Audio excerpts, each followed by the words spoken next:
What's up, everybody? Pete Pardo here from Comic Book Users. Welcome to another episode of Inside the Cover. Today we're going to take a look at another new addition to my collection, which I picked up at that Clifton, New Jersey Comic Con just a couple of weeks back. And this happens to be an oldie. First time in my collection, issue number 132 of Strange Tales. And yes, you'll notice this is still when the Human Torch and the Thing were a half part of the Strange Tales comic. The other half belonging to, of course, the very early run of Doctor Strange with artwork by Steve Ditko. So this was published in 1965, May of 65.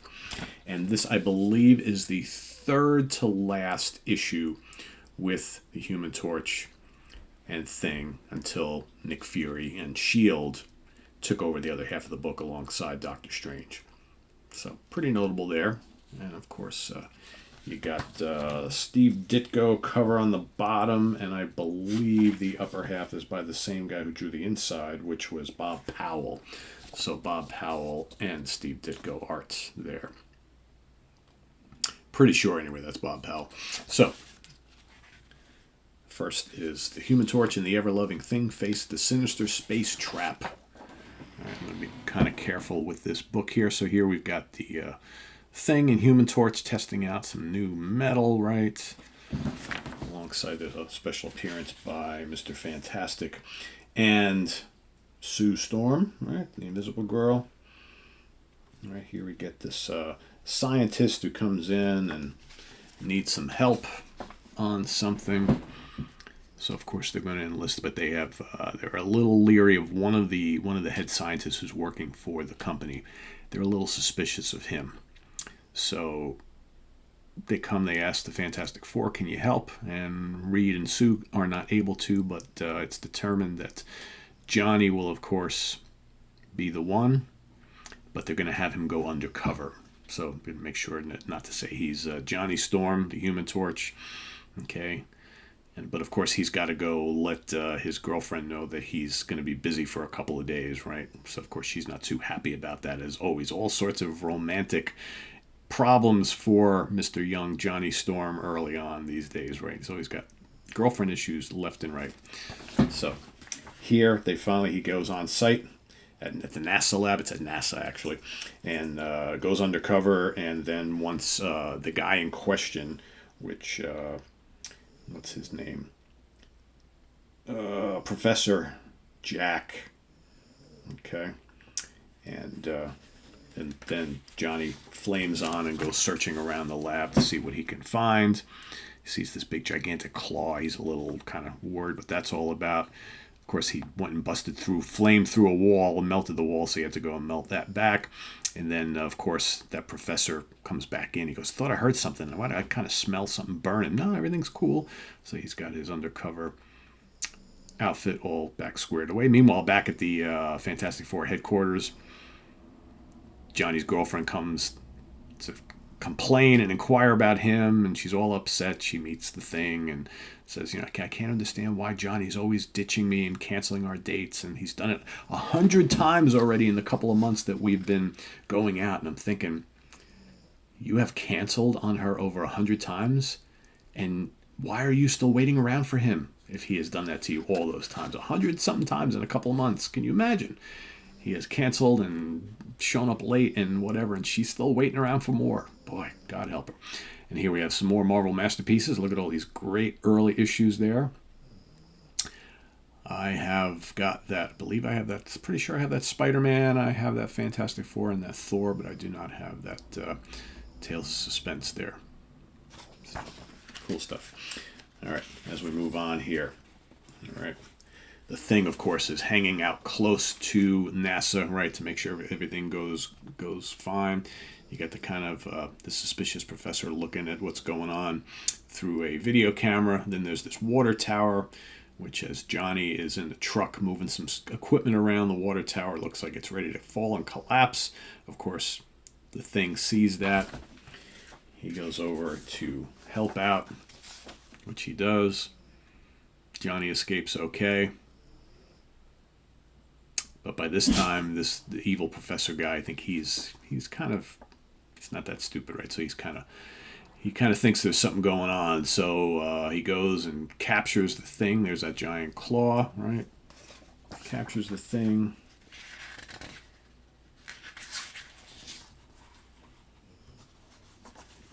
He lets Johnny know he's onto him. Sees that Ben has been captured. But of course, it's clobbering time. You're not going to hold the thing in some giant claw. Right, so he breaks out. Flame on. Let's help my buddy. And eventually, they overtake the evil professor. Everything's okay. NASA is happy.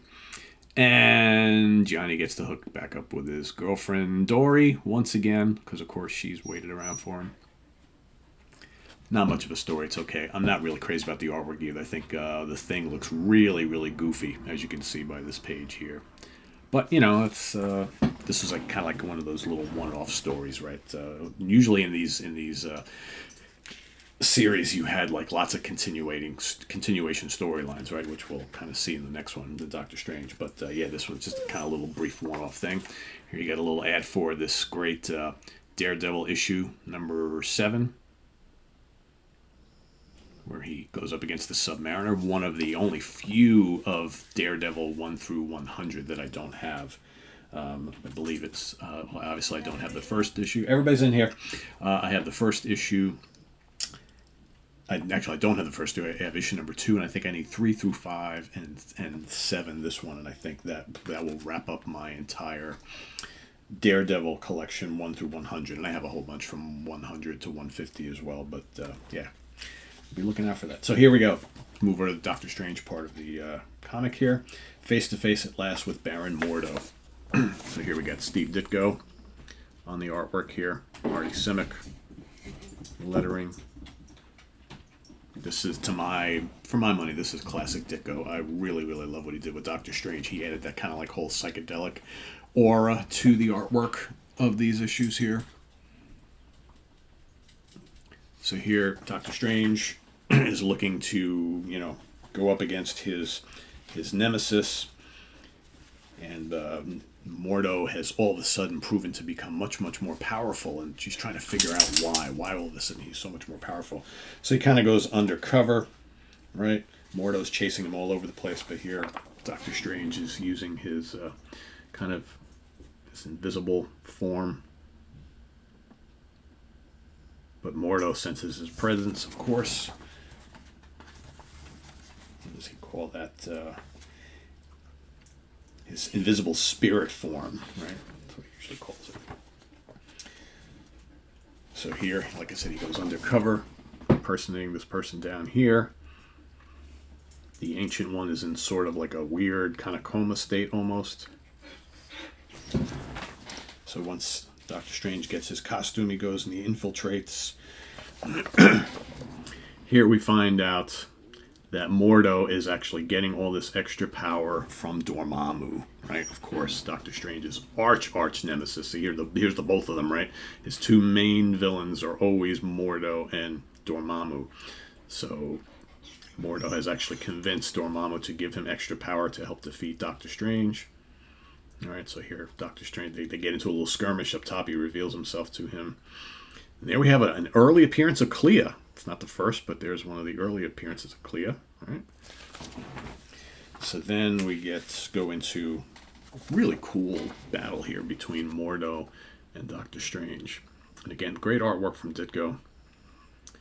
And, Doctor Strange is fighting for his life against the, increased power and spells of Mordo. And he, like I said, he still does not understand why, because normally they're pretty much an even match. So here you get all this back and forth, back and forth.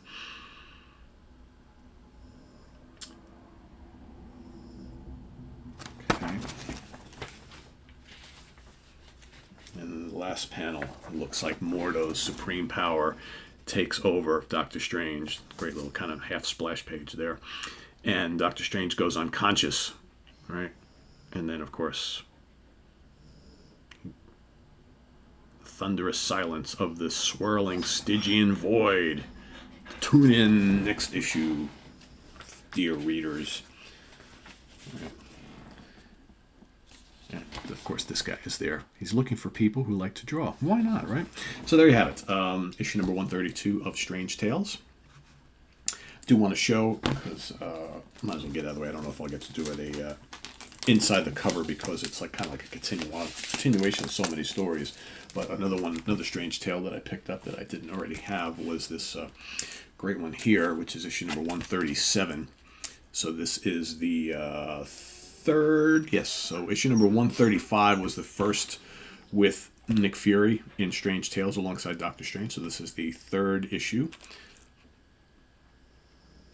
Okay.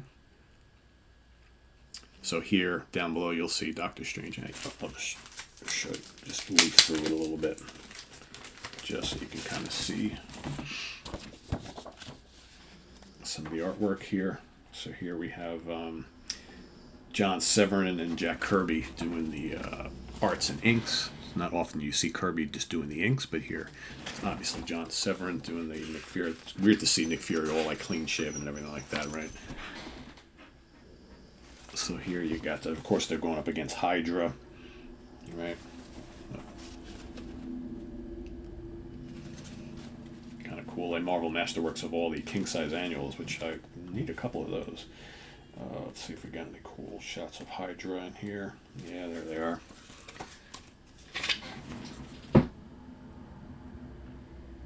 You know, these S.H.I.E.L.D. stories are great, just kind of like spy, espionage type things, right? And Hydra is just such awesome set of villains, I guess you can call them. They're a conglomerate, right? And then, of course, you have Doctor Strange with Steve Ditko once again.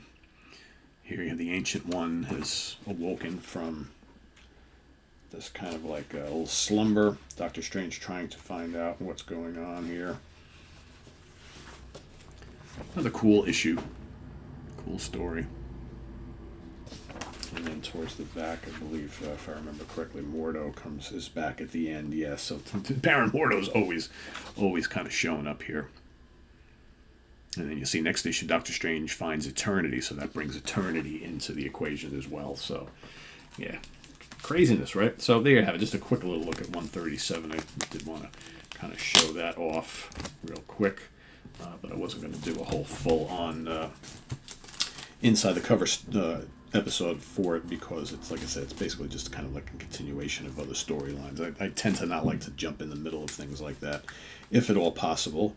If it's going to be like a multi-part story, I'd like to start with the first, but I figured to show this one off. So thanks for watching, everybody. Appreciate it, and please subscribe if you haven't already, and click on that notification bell so you get alerted of all of our content as it posts. And please do hit the like button before you leave. Also, we got the link below to the Sea Tranquility merch page if you care to purchase a Comic Book Users t-shirt or coffee mug. And thanks for watching, everybody. We'll see you real soon here on Comic Book Users with more stuff. I am Pete Bartle. Thanks for watching. Bye-bye.